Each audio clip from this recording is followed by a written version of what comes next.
said. Dr. Blumia studied the photograph with careful attention. The careful attention of a man who needed time to think. The image had been taken in 1944, he estimated, based on the equipment visible in the background, before the collapse, before the evacuation, before he had buried the most of his research in sealed containers and fled west ahead of the advancing Red Army. Standard entomological research, he said. Mosquitoes are the primary vector for several diseases. Malaria, yellow fever, encephalitis, Understanding their breeding cycles, their feeding behaviors, their range, and environmental tolerances, it's essential for defending German forces in tropical theaters. And the containers? The ones in the corner. Nutrient media. Culture solutions. I don't recall the specific composition. That was a lie, of course. He remembered exactly what was in those containers. He remembered the formula with perfect clarity, even. A suspension of metallic microparticulates, iron, nickel, trace elements combined with organic compounds that encouraged integration into living tissue. Not large enough to see with the naked eye, but visible under microscopy. They had particular crystalline structure that reminded him of snowflakes, each one unique, yet following predictable patterns. Reichsfuhrer Himmler had called them Lebenskraft Kristalli, life force crystals. A ridiculous name rooted in mysticism rather than science, but Himmler had been convinced that ancient Germanic tribes possessed esoteric knowledge about the fundamental nature of vitality. He had funded Dr. Blumia's research lavishly, believing it would unlock some primordial power that would turn the tide of the war. What Himmler never understood, though, what perhaps no one understood except for Dr. Blumia himself, was that the discovery hadn't originated with Germanic mysticism at all. It had come from a much older source. Much stranger sources as well. Dr. Blumia thought briefly of the documents he had seen in 1943, brought to Berlin by operatives who had retrieved them from Austrian evacuations. He also remembered his strange meeting, the meeting that changed everything, in the cave that day, but we would talk about that never again. Ancient texts describing sky people who had given knowledge to primitive humans, meteorological processes that should have never existed thousands of years before even the Bronze Age, and most intriguingly, descriptions of illnesses that move through populations like invisible fire, leaving behind weakness and madness and spotted skin. The Führer had been obsessed with those texts. He disappeared into Austrian underground facilities for weeks at a time, emerging with wild theories about ancestral knowledge and technological supremacy gifted by beings from the stars. And then in April 1945, as Berlin burned, the Führer had disappeared one final time. Not a suicide in the bunkers, as the Allies believed. Dr. Blumia had seen the evacuation orders himself.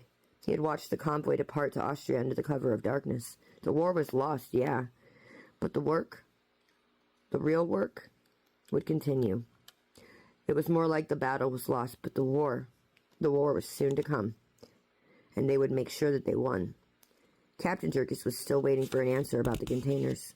I can provide detailed documentation, Dr. Blumia said smoothly, but I'll need access to my notes, and some were confiscated by the British. Others I was forced to leave behind in Berlin. We're working on recovering what we can from the Soviet zone. In the meantime, I want you to understand the scope of your work. The tribunal evidence suggested you were developing something beyond conventional weapons, something with long-term effects. So they knew, but they didn't know everything. Perhaps not even very much, but enough to ask dangerous questions. So Dr. Blumia made a decision. Not the full truth, that would be suicide, but enough of the truth to bait the hook. Captain, are you familiar with Napoleon's Russian campaign of 1812?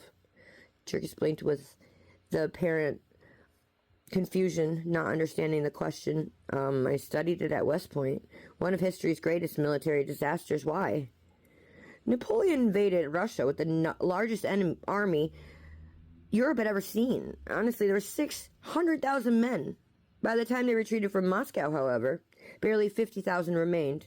Most historians attribute the losses to winter conditions and Russian scorched earth tactics. And that's acceptable analysis. That's the acceptable analysis, yes, Jerkis said.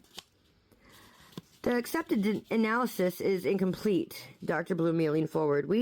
What What destroyed Napoleon's Grande Armée wasn't primarily cold or starvation. It was disease. Specifically fever, relapsing fever, paratyphoid fever, conditions that modern medicine has only recently begun to identify through analysis of soldiers' remains. But here's what your historians don't ask. Captain, why did those specific diseases appear so suddenly, so virulently in that specific campaign? Bad luck, poor sanitation, the conditions of the retreat, or perhaps, Dr. Bloomian interrupted softly, it was deliberate. Perhaps someone understood how to cultivate these pathogens, how to introduce them into the military supply chains, how to use insects as delivery vectors in ways that appeared entirely natural. The silence that followed was profound.